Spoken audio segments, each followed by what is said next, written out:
Hey, Al, it's great to see you. Good to see you. How are you?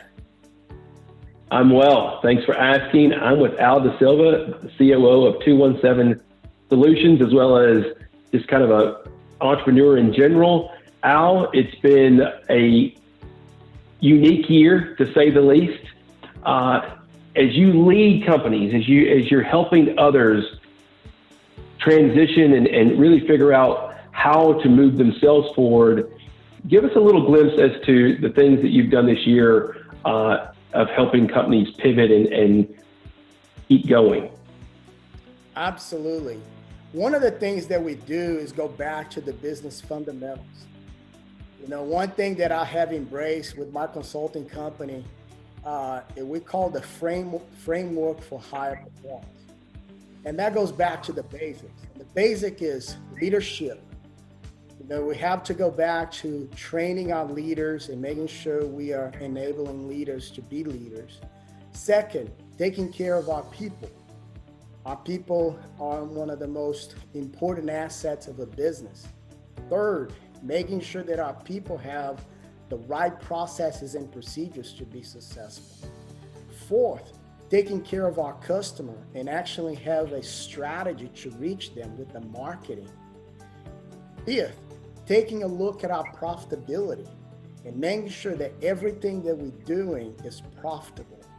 And finally, we have what we call execution. So it starts with leadership and it ends with execution.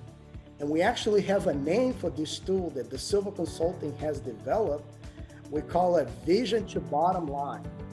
And this encompasses this entire strategy to help companies to be successful. So we go back to the basics. Oh, that's awesome. I appreciate that. And I could dig into that forever. I know we have limited time. Al, how are you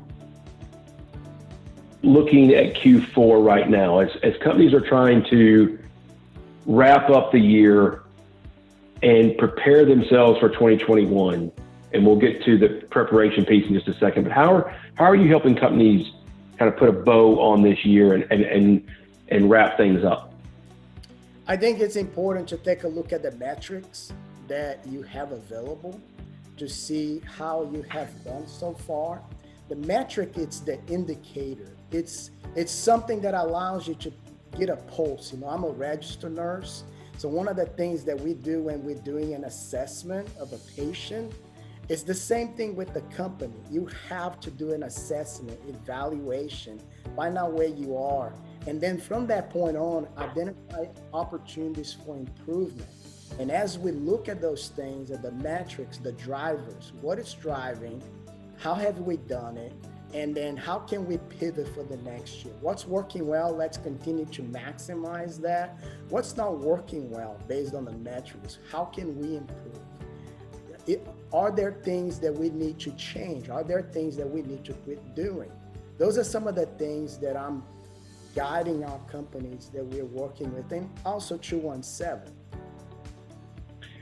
Al, as you look at just the healthcare industry in general and how it's been taxed this year, how it looks like it's going to be taxed next year, what are some takeaways that you're beginning to put into place and helping others identify as you look into 2021? Absolutely. It is imperative to be prepared. And the way to be prepared is for you to look at your processes at all times. To make sure, like for instance, a lot of healthcare companies or a lot of hospitals or other healthcare organizations were caught by surprise because of their lack of preparation regarding PPE. Some of those companies only had 2 weeks of supplies on hand. So how do you leverage the lessons learned from 2020 to create, to be better prepared? Another way is how do you pivot and use this challenging year to innovate and better serve the patients? You are seeing telehealth. A lot of companies were behind the curve on telehealth.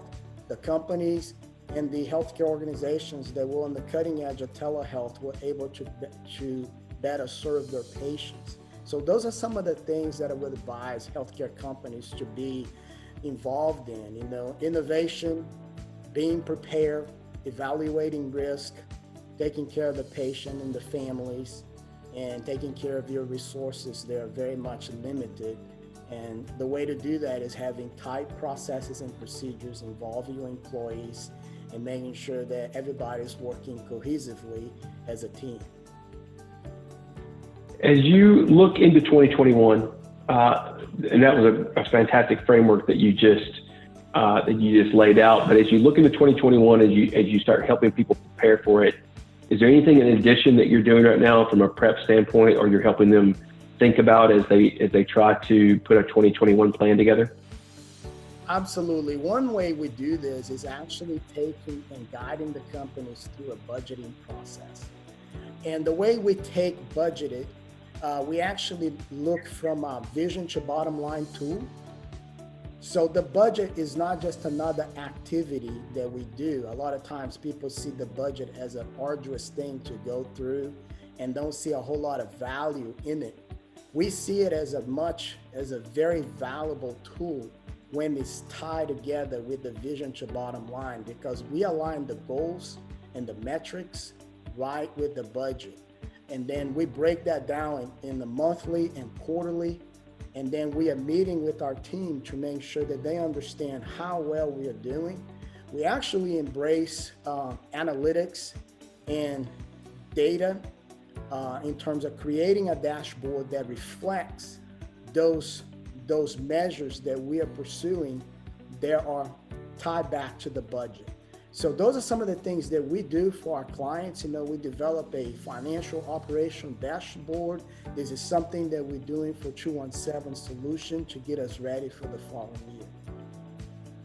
That's great. That's great. I'm with Al Da Silva of 217 Solutions. Al, one last thing as you go into the holidays, anything that you're reading right now or podcasts you're listening to that you'd want to give us a peek into?